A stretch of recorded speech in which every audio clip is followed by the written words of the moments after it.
অনেক সময় আমরা ধরুন পেপারে কিংবা নিউজ চ্যানেলে দেখি যে কোনো পরিবার বন্ধু-বান্ধব এরা কোনো সি সাইড মানে সি বিচ এখানে গেছে, গিয়ে বেশ চিংড়ি, কাঁকড়া এগুলো খেয়েছে এবং হঠাৎ করে দেখা গেছে কারো চোখ মুখ হঠাৎ ফুলে গেছে, শ্বাসকষ্ট হচ্ছে, কোনো কোনো ক্ষেত্রে দুর্ভাগ্যজনকভাবে কারো মৃত্যুও ঘটে। আজকে যে আমাদের আলোচনার বিষয় অ্যানাফাইল্যাক্সিস বা অ্যালার্জির একটা সিভিয়ার ফর্ম, সেটা একটু হয়তো আমার বোঝাতেও আপনাদের অসুবিধে হবে এবং আপনাদের বুঝতেও হয়তো একটু অসুবিধে হতে পারে। আপনারা একটু মন দিয়ে ওটা শুনবেন, প্রয়োজন হলে এটা অনেকবার দেখুন এবং আপনাদের যদি এরপরেও কোনো প্রবলেম কিংবা সংশয় থাকে আপনারা আমার কাছে কিন্তু হোয়াটসঅ্যাপ নাম্বারে জিজ্ঞেস করতে পারেন। তো প্রথমে অ্যানাফাইল্যাক্সিস কি সেটা বোঝার আগে আমাদের জানতে হবে অ্যালার্জি কি। অ্যালার্জি হলো ধরুন যে আমাদের শরীরে বিভিন্ন রকম মানে সাবস্ট্যান্স, বিভিন্ন রকম অর্গানিজম এগুলো বাইরে থেকে প্রবেশ করছে। দেখা যায় যদি ধরুন ব্যাকটেরিয়া, ভাইরাস এগুলো যখন আমার শরীরে আসছে তার জন্য কিন্তু শরীরে কিছু কিছু অসুবিধা দেখা যাচ্ছে। কিন্তু অনেক সময় দেখা যায় যে মানে বস্তুগুলি, যে পদার্থগুলি খুব বেশি কিন্তু ক্ষতিকর নয় ইউজুয়ালি, কিন্তু আমার শরীরে যখন ঢুকছে তার জন্য শরীর এমনভাবে রিয়্যাক্ট করছে, তার জন্য কিন্তু বেশ কিছু প্রবলেম দেখা যাচ্ছে। সেটা শ্বাসকষ্ট হতে পারে, স্কিনে প্রবলেম হতে পারে, বিভিন্ন রকম জিনিস, এবং তাকেই আমরা অ্যালার্জি বলি। আর অ্যানাফাইল্যাক্সিস যেটা হলো, এই অ্যালার্জি যেমন অল্প একটু গা চুলকানো, নাক দিয়ে সর্দি বেরোনো, হাঁচি, একটু চোখ লাল এগুলো হতে পারে, কিন্তু এর একটা এক্সট্রিম লেভেলে একটা প্রবলেম হতে পারে যেখানে কিন্তু শ্বাসকষ্ট, ধরুন তারপরে মাথা ঘুরে পড়ে যাওয়া, ইভেন জীবন সংশয় পর্যন্ত হতে পারে। তাকে কিন্তু অ্যাকচুয়ালি আমরা অ্যানাফাইল্যাক্সিস বলি। এই যে অ্যানাফাইল্যাক্সিস এই ব্যাপারটি, এটা কিন্তু দেখা যায় সাধারণত হঠাৎ করে ঘটে। ধরুন কেউ একজন কোনো একটি খাবার খেয়েছে, খাবারটি পার্টিকুলারলি ধরুন যেমন ডিম, দুধ কিংবা গম, গমের খাবার আর কি। তারপরে ধরুন যে কিছু কিছু মাছ, পার্টিকুলারলি সি ফিশ যেগুলো হয়, কিংবা কাঁকড়া, চিংড়ি এইগুলো।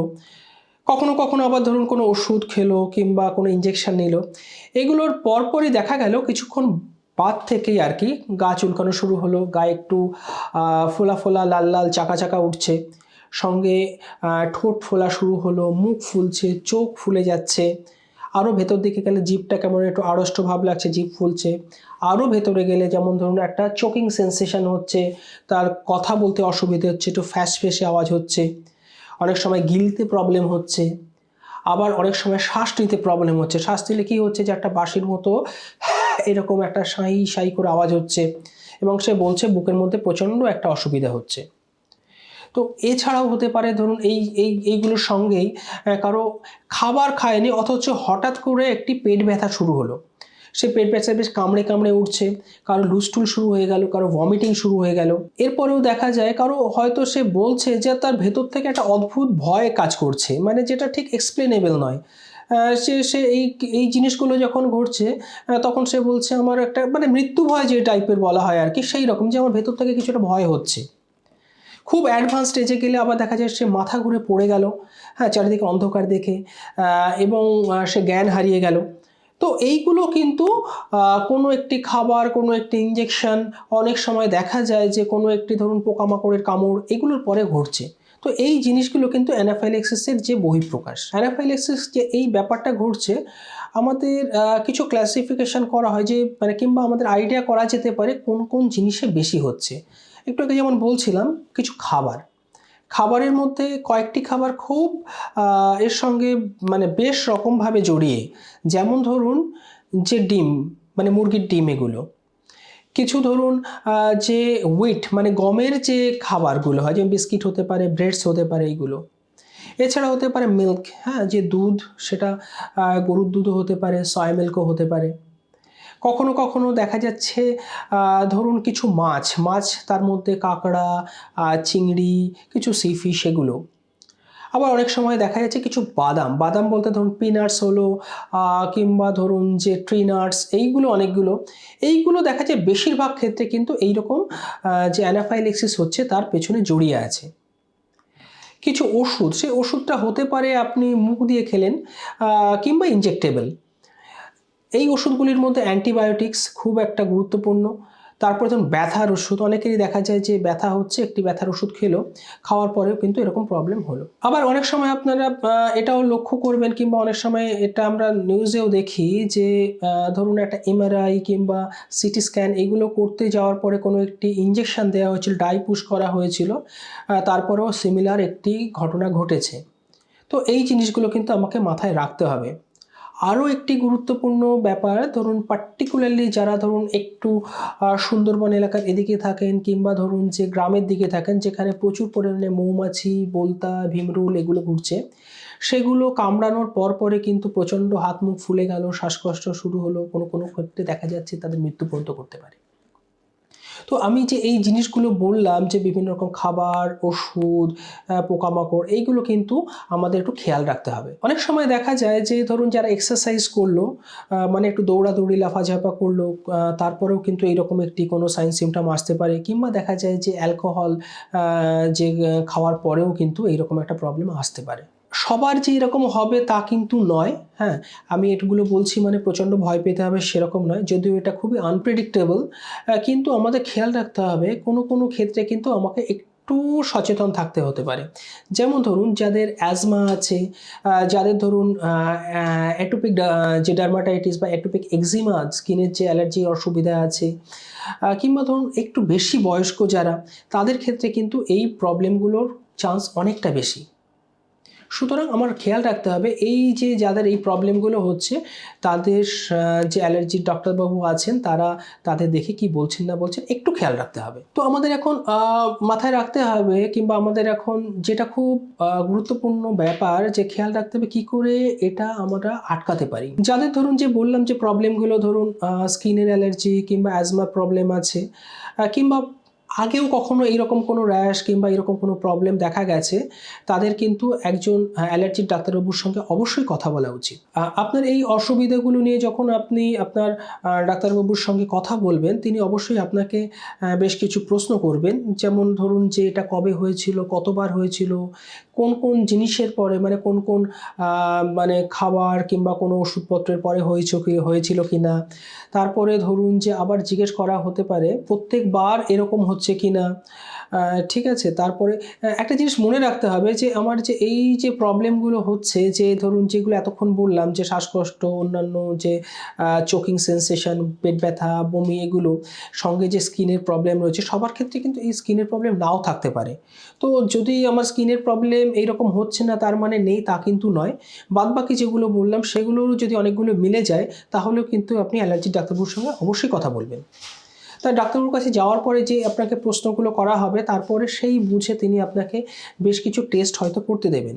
সেটা কিছু রক্তের পরীক্ষা হতে পারে কিংবা আরও কিছু ধরুন স্কিনের টেস্ট এগুলো করা হবে, যাতে বোঝা যেতে পারে যে আপনার কোন কোন জিনিস অ্যাকচুয়ালি প্রবলেম হতে পারে, কিংবা ধরুন যে আপনার এখন সেই জিনিসটা হওয়ার প্রবণতাটা কতটা আছে। তাহলে আমরা মোটামুটি কিছুটা আইডিয়া হলেও পাবো যে এই জিনিসটা আমাকে কতটা ক্ষতি করতে পারে। আমরা যদি মোটামুটি বুঝতে পারি যে আপনার এই এই জিনিসে প্রবলেম হচ্ছে কিংবা হতে পারে, তাহলে সেক্ষেত্রে আপনাকে আমরা গাইড করতে পারি যে এই জিনিসগুলো থেকে আপনি দূরে থাকুন। এছাড়া কিছু কিছু আপনাকে মেডিসিন দেওয়া হতে পারে এবং ইঞ্জেকশনও দেওয়া হতে পারে, যেগুলো আপনার এমার্জেন্সি পারপাসে কাছে রাখতে হতে পারে। এই ইঞ্জেকশন যে কথা বললাম এটি অ্যাকচুয়ালি এপিনেফ্রিন বা অ্যাড্রেনালিন বলা হয়। যদিও আমাদের দেশে মানে ভারতবর্ষে এখন এটা পাওয়াটা একটু অসুবিধা, তাও যদি আপনি ডাক্তারবাবুর সঙ্গে কথা বলেন তিনি কিন্তু তার জন্য একটি ব্যবস্থা আপনাকে করে দিতে পারেন। অ্যাকচুয়ালি এই ইঞ্জেকশনটা হলো লাইফ সেভিং। যদি কখনো এই প্রবলেমটা হয়, এটা কিন্তু আমাদের একেবারে জীবন বাঁচাতে সাহায্য করবে। সুতরাং ডাক্তারবাবুর সঙ্গে অবশ্যই এই ব্যাপারে কথা বলুন। যদি ধরুন আপনার এইরকম একটি যে আমি সাইন সিম্পটমগুলো এতক্ষণ বললাম সেগুলোর মধ্যে কোনো একটি কিংবা দুটি আপনি বুঝতে পারছেন যে এইরকম একটা অসুবিধা হচ্ছে, তখন আপনাকে কি করতে হবে? প্রথমে মনে রাখতে হবে এই ক্ষেত্রে আপনার দাঁড়িয়ে থাকাটি একদমই সেফ নয়। চেষ্টা করবেন একটি সেফ জায়গায় ধারে কাছে আপনি বসে পড়তে কিংবা শুয়ে পড়তে। শুয়ে পড়লে খেয়াল রাখবেন যে আপনার ধরুন পায়ের নিচে কোনো একটা উঁচু কিছু রাখতে, যাতে পাটা একটু এলিভেটেড থাকে। যদি মনে হচ্ছে ধরুন আপনার খাবার খেতে খেতে একটু এরকম সাইন সিম্পটম ডেভেলপ হচ্ছে, সঙ্গে সঙ্গে কিন্তু সেই খাবারটা আপনাকে বন্ধ করতে হবে। তখন একদমই উচিত হবে না সেই খাবারটা আবার আপনি কন্টিনিউ করে যান। এই সময় কিন্তু কন্ট্যাক্ট করতে হবে আপনার বাড়ির লোক হোক কিংবা ডাক্তারবাবুর সঙ্গে হোক, যে আমি কী করব। কিংবা যদি হসপিটালে ফোন করা যায় খুব ভালো হয়। ধরুন আপনি কোথাও ঘুরতে গেছেন, আপনার এইরকম একটি প্রবণতা আছে, হওয়ার আগে কোনো ইচিং কিংবা এই অসুবিধাগুলো হয়েছিল, চেষ্টা করবেন সেই জাতীয় খাবার কিংবা সেই জিনিসগুলো যাতে সেইখানে গিয়ে এক্সপোজ না হন। ধরুন আপনি খেয়াল করেছেন যে আপনার কোনো চিংড়ি কাঁকড়ায় প্রবলেম হয়, তো ধরুন আমি গেছি কোনো সমুদ্র পাড়ে ঘুরতে, সেখানে গিয়ে আমি কিন্তু অবশ্যই চেষ্টা করব এই জিনিসগুলো যাতে আমি না খাই। আবার ধরুন যে আপনি কোনো একটি বনে কিংবা জঙ্গলে বেড়াতে গেছেন, হ্যাঁ, এবং আপনার ধরুন কোনো মৌমাছি, বোলতা এইগুলোর কামড়ালে আপনার এরকম আগে হিস্ট্রি আছে কিংবা মনে হচ্ছে প্রবলেম হতে পারে, সেক্ষেত্রে অবশ্যই চেষ্টা করবেন আপনার যে জামা কাপড়গুলো সেই রকমই হবে যাতে এর কামড় থেকে কিন্তু আপনি যাতে দূরে থাকতে পারেন। বিদেশে একটা খুব ভালো জিনিস আছে, একটা ব্রেসলেট হয় যেটা হাতে পরিয়ে রাখা হয় যার এই প্রবলেমগুলো থাকে। তারা যখন ধরুন অফিসে যাচ্ছে, স্কুলে যাচ্ছে, তাদের এখানে লেখা থাকে ধরুন যে অ্যানাফাইল্যাক্সিস তারা আছে এবং কোন জিনিসটিতে প্রবলেম হচ্ছে। আমাদের দেশে যদিও এখনও সেই ব্যবস্থাটা নেই, কিন্তু করতে পারলে খুব সুবিধা হয়। সেক্ষেত্রে আপনি অল্টারনেটিভলি এভাবে রাখতে পারেন, ধরুন আপনার কাছে ছোটো কার্ড রাখলেন, তাতে লিখে রাখলেন আমার এই অসুবিধাটা হয় এবং তার এই প্রবলেম হলে আমার এই করতে হবে। সেটা যদি আপনার কাছে থাকে, তারপরে ধরুন যে কখনো যদি আপনার রাস্তাঘাটে কোনো প্রবলেম হয়, তাহলে কিন্তু আপনাকে যে পাশে থাকবেন তিনি কিন্তু ইমিডিয়েটলি কারেক্ট যে মেজারটা সেটা নিতে পারবেন। অবশ্যই খেয়াল রাখবেন, এই রকম যদি আপনার মনে হচ্ছে যে আমার এটা হচ্ছে কোনো অসুবিধা, ইমিডিয়েটলি কিন্তু আপনি নিকটস্থ যে আপনার হসপিটাল হোক কিংবা ডক্টর হোক তাকে ফোন করুন। এবং খুব ভালো হয় যদি আপনার কাছে যদি ওই অটো ইনজেক্টর মানে ইনজেকশন এপিনেফ্রিন যেটা যদি থাকে, এটা প্রেসক্রাইব করার সময় অবশ্যই আপনাকে আমরা বলে দিই কিংবা শিখিয়ে দিই আপনি কেমনভাবে ওটা নেবেন না। সুতরাং যদি আপনার কখনো মনে হচ্ছে ডাক্তারবাবুর পরামর্শ হিসেবে সেইটা কিন্তু আপনি ইউজও করতে পারেন। তো আমরা যে এতক্ষণ বললাম যে অ্যানাফাইল্যাক্সিস কী, কীভাবে বুঝবো এবং তার প্রতিকার কী, প্রত্যেকটা কথা কিন্তু খুব গুরুত্বপূর্ণ এবং এইটি পারে অ্যানাফাইল্যাক্সিস হলে একটি মানুষকে বাঁচাতে। ভিডিওটি এতক্ষণ দেখার জন্য ধন্যবাদ। যদি ভালো লেগে থাকে অবশ্যই লাইক করবেন এবং আপনার প্রিয়জনদের সঙ্গে শেয়ার করবেন। আর আপনাদের যদি এ ব্যাপারে কোনো প্রশ্ন থাকে তবে নিচে দেওয়া হোয়াটসঅ্যাপ নম্বরে আপনারা আপনার প্রশ্ন জানাতে পারেন। আমরা চেষ্টা করব তার যথাযথ উত্তর দেওয়ার। ধন্যবাদ।